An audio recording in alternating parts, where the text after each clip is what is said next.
오늘 전 여러분과 함께 마태복음 4장 23절 24절 말씀을 가지고 예수님께서 하신 일 이와 같은 제목으로 함께 말씀의 은혜를 나누기 원합니다. 제목을 한번 크게 따라해 주시기 바랍니다. 예수님께서 하신 일, 예수님께서 하신 일. 이 세상 살아가는 수많은 사람들이 마음의 병, 육신의 병을 앓고 있습니다. 삶이 좀 여유가 생기고 풍요로워진 것 같은데 오히려 마음의 공허감을 메울 길이 없어서 갖가지 중독에 빠집니다. 알코올 중독, 도박 중독, 최근에는 이 마약이 범람해서 마약 중독에 빠진 사람들이 생겨나고 있습니다. 그리고 이 정신질환도 심각해서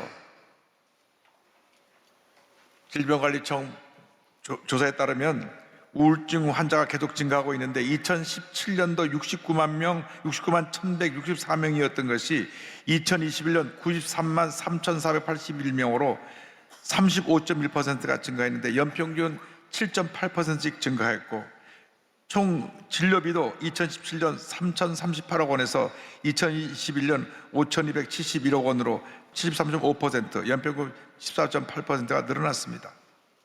지금은 아마 우울증 환자가 100만 명을 훨씬 넘어섰을 것입니다. 어떻게 이 같은 마음의 병, 육신의 병에서 노연함을 받을 수 있겠습니까? 물질이 우리의 모든 문제를 해결해 주지 못합니다. 물질이 풍요함을 가져올수록 마음의 공허함도 깊어지는 것입니다. 우리를 마음의 병에서, 육신의 병에서 고치실 분은 우리의 구세주 예수 그리스도 한 분밖에 없습니다. 온 인류의 희망 되신 예수 그리스도께서 우리는 모든 질병에서 노연함 받게 만들어 주실 것입니다. 예수님께서 2000년 전에 이 땅에 오셔서 절망에 처한 자에게 희망을 전하시고 병든 자를 고치시고 하나님의 놀라운 역사를 이루셨습니다. 십자가 달리셨을 때에 온 인류의 죄와 사망과 저주와 질병을 짊어지고 돌아가신 것입니다. 누군지 예수를 믿기만 하면 죄에서 노연함 받고 가난과 저주할 짐에서 노연함 받고 주님 안에서 복된 삶을 살아갈 수 있게 되었습니다. 예수께서 이 땅에 오셔서 하신 그 사역, 그 중요한 사역을 마태복음 4장 23절에 세 가지로 설명합니다. 주님께서 하나님의 말씀을 가르치시고 정복음을 전파하시고 많은 병을 고치셨습니다.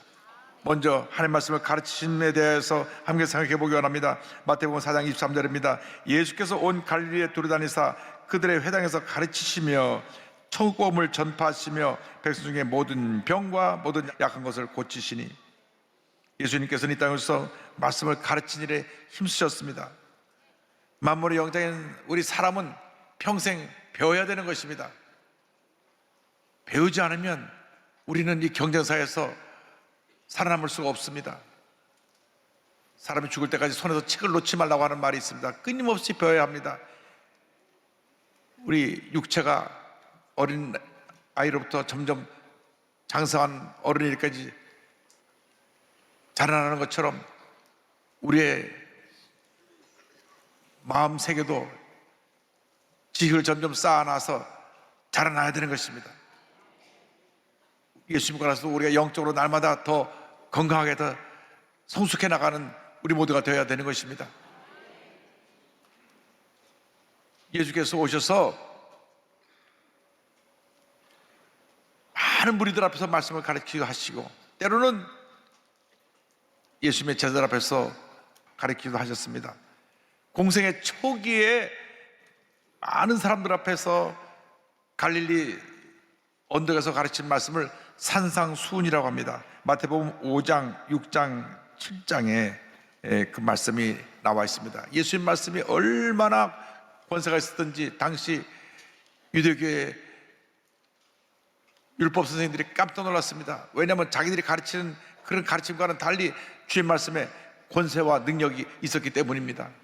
그런데 마태복음 5장, 6장, 7장에는 모든 하나님의 백성이 어떻게 살아야 될 것인가, 오늘날 그리스도인이 어떠한 모습으로 살아야 될 것인가를 주님께서 가르쳐 주셨습니다.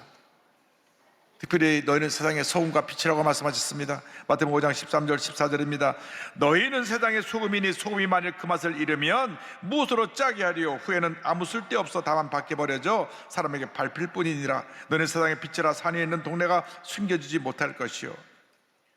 주님의 가르친 말씀대로 우리는 소금의 역할을 잘 감당해야 되는 것입니다. 소금은 음식이 부패되는 것을 방지하고 음식의 맛을 내게 하는 것이 그 소금의 역할입니다. 우리가 이 세상이 죄로 인해 부패되는 것을 막아내는 소금의 역할을 감당해야 됩니다. 예수 믿는 사람이 바르게 살아야 됩니다. 그래서 이 세상에 죄악이 만연하지 못하도록 우리들이 가는 곳마다 어두운 세상에 소금이 되어서 부패하고 썩어지고 망가져가는 것을 방지하고 막아내는 역할을 감당해야 되고, 절망에 처한 사람들의 꿈과 희망을 주고 인생을 행복하게 살게 만들어주는 행복의 전도사들이 되어야 되는 것입니다. 음식에 소금이 없으면 맛이 없듯이 우리의 삶에 주님이 주신 기쁨이 없으면 삶에 의미가 없는 것입니다. 여러분이 가는 곳마다 사람들에게 꿈과 희망을 주고 기쁨을 주고 주의 사랑을 나눠주는 주님의 일꾼들이 다 되기를 바랍니다. 나아가서 우리는 빛의 역할을 감당해야 됩니다. 빛은 어둠을 밝히는 것입니다. 이 세상이 너무나 어두워졌습니다. 우리 예수 믿는 사람들이 빛을 제대로 밝히지 못하고 우리도 빛이 희미해져 가니까 세상이 이 죄로 뒤덮여 버리고 말게 되는 것입니다. 우리가 빛을 발해야 됩니다. 그 하면서 물리쳐야 되는 것입니다.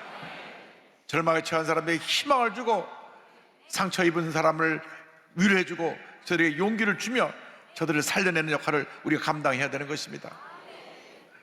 이 세상에 만연한 죄악의 모습이 더 이상 더 뿌리내리지 못하도록 사랑의 빛, 치료의 빛, 은혜의 빛을 바라는 우리 모두가 되기를 간절히 소원합니다. 그래서 공생의 초기에는 이 마태복음 5장, 6장, 7장에 우리 그리스도인들이 어떻게 살아야 될 것인가, 삶의 기본 원리를 가르치셨다 하면, 공생의 마지막 가르치심에는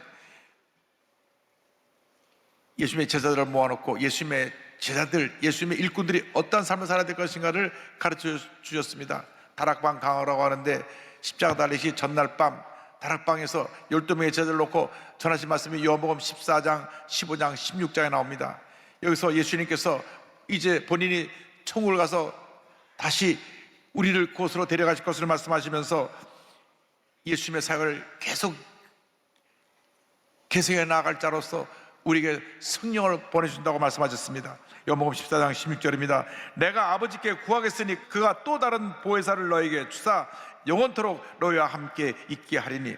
15장 26절입니다. 내가 아버지께로부터 너에게 보낼 보혜사 곧 아버지께로부터 나오시는 진리의 성령이 오실 때 그가 나를 증언하실 것이요. 우리에게 성령을 보내주셔서 성령께서 주의 말씀을 깨닫게 하고 주의 말씀을 지켜 행하게 하신다고 주님 말씀하셨습니다. 지금 우리는 성령 시대에 살고 있습니다. 우리 예수 믿고 나면 우리 마음 가운데 성령이 임하는 것입니다. 성령의 충만을 받아서 우리 세상에 나아가 하나님의 영광을 나타내는 주님의 귀한 일꾼이 되어야 합니다. 많은 사람들이 절망에 처해서 우리에게 손짓하고 있는 것입니다. 그래서 우리 예수 믿는 사람들이 이 삶에 가장 없어는 안 될 귀한 하나님의 자녀로서 세상의 소금과 빛의 역할을 감당하며 성령의 능력으로 생활을 변화시켜 나가는 주님의 귀한 일꾼이 되어야 할 것입니다. 이와 같은 삶을 살아가는 여러분 되시기를 주님의 이름으로 축원합니다. 예수님께서는 둘째로 천국음을 전파하셨습니다. 4장 23절에 성경을 말씀합니다. 예수께서 온 갈릴리에 두루다니사 그들의 회당에서 가르치시며 천국음을 전파하시며 백성 중에 모든 병과 모든 약한 것을 고치시니. 가르치시고 천국복음을 전파하셨습니다. 예수님께서 죄와 사망 가운데 절망의 삶을 살아가던 우리에게 오셔서 구원의 문을 열어주셨습니다. 누구든지 예수 믿기만 하면 죄에서 은혜를 받고 주님의 주신 은혜로 말미암아 영생을 얻고 이 땅에 사는 동안 주님의 은혜 가운데 살다가 이 세상을 마치는 그 순간 영원한 세계 저 천국으로 인도함을 받게 되는 것입니다. 많은 사람들이 우리에게 내가 구원의 길이라고 얘기하지만 신천지 교주도 JMS의 교주도 참된 구주가 아닙니다. 그들을 따라가면 망하고 맙니다. 예수께서 친히 말씀하셨습니다. 요한복음 14장 6절에 내가 곧 길이요 진리요 생명이니 나로 말미암아 믿지 않고는 아버지께로 올 자가 없느니라. 주님 말씀하신 것입니다. 그렇습니다. 예수님만이 길이 되시고 진리가 되시고 참 생명이 되시는 것입니다. 다른 길이 없습니다. 예수님만이 유일한 구원의 길입니다. 다른 진리가 없습니다. 예수님만이 참 진리가 되시는 것입니다. 이 세상에 있는 생명은 지나가는 생명이지만 예수님이 주신 생명은 영생입니다. 예수를 믿으면 우리에게 영생을 선물로 주시는 것입니다. 하루는 밤에 예수님께 니고데모라고 하는 사내들인 공의의 의원이 찾아왔습니다. 그는 율법학자여 선생님이었습니다. 사내들인 공회라고 하면 당시 이스라엘의 최고 권력을 갖고 있는 그 70명 공회 의원인데, 우리나라로 말하면 국회의원과도 같은 분인데, 이분이 사람의 눈을 피해서 밤에 찾아왔습니다. 본인이 사람들로부터 존경받는 율법학자였고 선생님이었고 사내들인 공회 의원이었지만은 그 마음에 무언가 채우지 못하는 공허한 마음이 있어서 그가 예수님의 소문을 듣고 나니까 예수님께 가는 자는 모든 문제가 다 해결됐다는 얘기를 듣고 예수님을 찾아온 것입니다. 그때 예수님께서 그 니고데모 한 사람을 앉혀놓고 성경 전체 요절이 되는 요한복음 3장 16절을 말씀해 주셨습니다. 하나님이 세상을 이처럼 사랑하사 독생자를 주셨으니 이는 그를 믿는 자마다 멸망하지 않고 영생을 얻게 하려 하심이라. 이 말씀을 니고데모가 아멘으로 받았습니다. 그날로 그는 예수 믿고 그리스도인이 됐습니다. 그는 그의 신분 때문에 드러내놓고 예수를 믿지 못했지만은 끝까지 예수 믿는 자로서 주님의 사역을 지지하고 주님의 사역의 증인으로서 그는 남아있었던 것을 우리는 기억합니다. 그렇습니다. 예수님만이 우리의 구주가 되시는 것입니다. 아무리 세상 권력을 다 가졌다고 할지라도, 아무리 돈을 많이 가졌다고 할지라도, 아무리 많이 배웠다고 할지라도 예수님이 없으면 그것은 텅 빈 인생인 것입니다. 그에게 다가오는 절망, 고통, 괴로움을 이길 수가 없는 것입니다. 예수를 만난 사람마다 그 인생이 변화되었습니다. 새 삶을 얻게 되었습니다. 주님 지금도 우리를 부르고 계십니다. 수고하고 무거운 짐지자들아 다 내게로 오라, 다 내게로 오라, 다 내게로 오라. 내가 너희를 쉬게 하리라. 어떤 무거운 짐을 지었든지 그 짐을 주 앞에 내려놓으시기 바랍니다. 우리가 주 앞에 내 마음의 짐, 생활의 짐, 육신의 짐, 질병의 짐을 내려놓을 때 주님께서 우리를 모든 절망에서 자유케 하시고 우리 마음에 평안함을 넘치게 부어줄 것입니다. 그러므로 우리가 예수를 믿고 난 다음 우리가 이 구원의 은혜를 감사하며 믿지 않은 수많은 영혼들에게 예수 그리스도의 복음을 전해야 되는 것입니다. 주님께서 우리에게 분부하신 것이 복음을 전하라고 하는 것입니다. 마가복음 16장 15절입니다. 또 이르시되 너희는 온 천하에 다니며 만민에게 복음을 전파하라. 만민에게 복음을 전파하라. 복음의 증인으로 살아가는 여러분 모두가 되기를 바랍니다. 올해 우리가 5만 명 전도 목표를 놓고 열심히 전도하는데 지금 5월 말까지 약 5천 명 정도 전도를 했어요. 아직 멀었습니다. 갈 길이 멉니다. 아직 박수 칠 것은 아니고 우리가 앞으로 5만 명씩 10년 동안 우리가 100만 성도를 이르기까지 복음을 전하자고 했는데, 제가 최근에 책 하나 읽으면서 내 마음께 주님께서 주신 말씀이 있습니다. 북한에 있는 2,500만 불쌍한 영혼들을 위해서 기도해라. 이지성이라고 하는 작가가 쓴 1만 킬로라고 하는 책인데, 그 책은 선교사님이 북한에서 탈북한 사람들을 인도해서 중국을 지나서 라오스를 거쳐 태국까지 인도해오는 과정을 이분이 따라다니면서 다큐멘터리 형식으로 적었습니다. 그래서 그 과정에서 붙잡혀 다시 끌려가기도 하고 또 넘어왔다가 인신매매로 팔려가기도 하고 그 많은 우여곡절을 겪으면서 이 선교사님이 수천 수많은 사람을 구해냈는데 그걸 다 기록했어요. 그런데 중국에서 북한에서 탈출해서 중국을 거쳐 라오스, 태국까지 오는 데가 1만 킬로미터입니다. 며칠이고 그 산 넘고 넘어와서 거기 도착을 하면 태국에 딱 오면 거기서 불법 체류자로 신고를 하고 잡혀서 감옥에 가면 그 다음에 한국으로 오게 됩니다. 할렐루야. 그래서 그 일을 한 선교사님이 수많은 사람들을 구원해냈는데 북한의 2,500만은 지금도 예수님이 누군지 모르고 절망 가운데 살고 있습니다. 말할 수 없는 고통 가운데 살고 있습니다. 지금 북한에 기근이 들어서 지금 아이들이 나가서 시장에서 바닥에서 뭘 집어먹는 꽃제비들이 늘어나고 있고 기아 상태로 죽어가는 사람이 늘어나고 있습니다. 지금 북한이 이 경제적인 어려움으로 말미암아 전차 흔들리고 있습니다. 주여, 북한의 문을 열어주셔서 복음이 들어가게 하여 주시고 복음이 들어가 저들을 살리게 하여 주옵시고 그래야 남북이 예수 그리스도의 십자가 복음으로 통일되는 역사가 있게 하여 주시옵소서.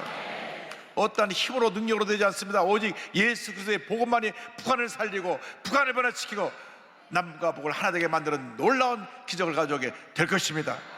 그러므로 우리가 이 복음을 전해야 되는 것입니다.